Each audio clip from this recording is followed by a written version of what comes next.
Hi friends, అందరికీ నమస్తే. Welcome back to our channel.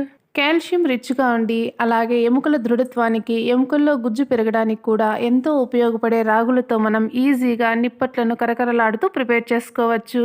ఇలా కరకరలాడుతూ పిల్లలకు స్నాక్స్ బాక్స్లోకి కానీ లేదా మనం స్టోర్ చేసుకోవడానికి కానీ చాలా బాగా ఉపయోగపడతాయి.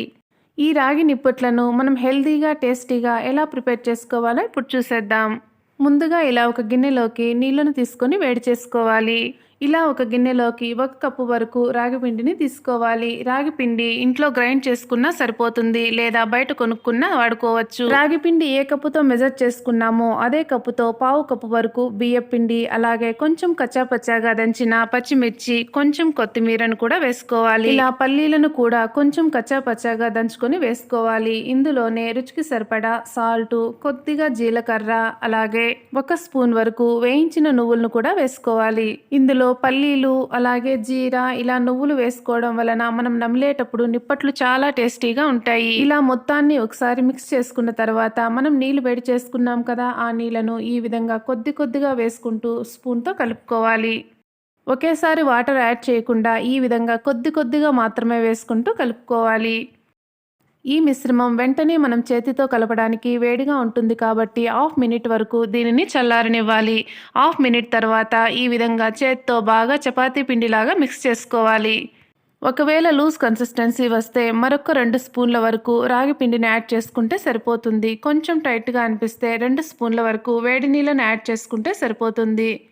ఇక్కడ చూపించిన విధంగా ఇలా చపాతీ పిండిలాగా కలుపుకుంటే మనకు నిప్పట్లు ప్రిపేర్ చేసుకోవడానికి కరెక్ట్గా సరిపోతుంది. ఇలా ఒక నాప్కిన్ కానీ చిన్న క్లాత్ను కానీ తీసుకొని లైట్గా తడి చేసుకోవాలి. తెమ్మ మన చేతికి అంటకుండా ఉండాలి.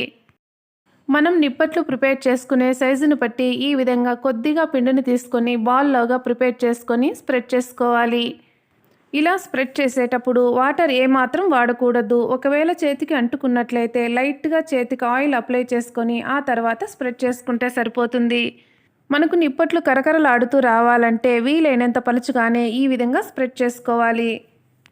ఇలా పలుచగా ప్రిపేర్ చేసుకొని నిప్పట్లను స్టోర్ చేసుకోవడం వలన మనకు ఎక్కువ రోజులు కూడా నిల్వ ఉంటాయి. చూసారుగా, నాప్కిన్ నుంచి కూడా మనం ఈజీగా రిమూవ్ చేసుకోవచ్చు. ఆయిల్ మీడియం హీట్ చేసుకొని ఈ విధంగా చెక్ చేసుకోవాలి. వెంటనే పైకి వస్తే మనకు ఆయిల్ హీట్ అయినట్లు.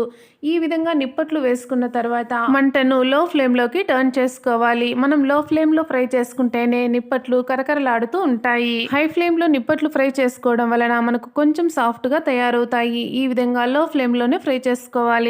మనం ఎంత పలుచుగా నిప్పట్లు స్ప్రెడ్ చేసుకుంటామో అంత కరకరలాడుతూ వస్తాయి. ఆల్రెడీ మనకు నిప్పట్లు థిక్ కలర్లోనే ఉంటాయి కాబట్టి మనం ఫ్రై అయినట్లు తెలియాలంటే మనకు నురుగులు తగ్గితే సరిపోతుంది. ఇలా నురుగులు తగ్గిన తర్వాత వెంటనే ఆయిల్లో నుంచి రిమూవ్ చేసుకుంటే సరిపోతుంది. ఇందులో ఉన్న మొత్తం ఇంగ్రీడియంట్స్ కూడా ఆరోగ్యానికి ఎంతో బాగా ఉపయోగపడతాయి. ఎక్సెస్ ఆయిల్ అంతా వంపేసి ఇలా ఒక ప్లేట్లోకి తీసుకోవాలి. మీరు మొదటిసారిగా నిప్పట్లు ప్రిపేర్ చేస్తున్నట్లయితే చేతిలో కాకుండా ఈ విధంగా ఫ్లాట్గా ఉన్న దానిపైన స్ప్రెడ్ చేసుకుంటే ఈజీగా ప్రిపేర్ చేసుకోవచ్చు. నిప్పట్లకు ఈ విధంగా మధ్యలో హోల్ చేయడం వలన బాగా ఫ్రై అయ్యి కరకరలాడుతూ ఉంటాయి. హై కాల్షియం ఫైబర్ కంటెంట్ ఉన్న ఈ రాగి నిప్పట్లను మీరు కూడా ట్రై చేస్తారా? తప్పకుండా ట్రై చేయండి. చాలా టేస్టీగా ఉంటాయి. బయట జర్నీలకు వెళ్ళేటప్పుడు కానీ లేదా ఇంట్లో స్నాక్స్గా కానీ మనం ఈజీగా బాక్స్లో స్టోర్ చేసుకోవచ్చు. ఈ రాగి నిప్పట్లను మనం ఆయిల్లో ఫ్రై చేసుకున్నాం కదా, అయినా కూడా ఆయిల్ పీల్చుకోకుండా ఈ విధంగా లైట్గా మాత్రమే ఉంటుంది.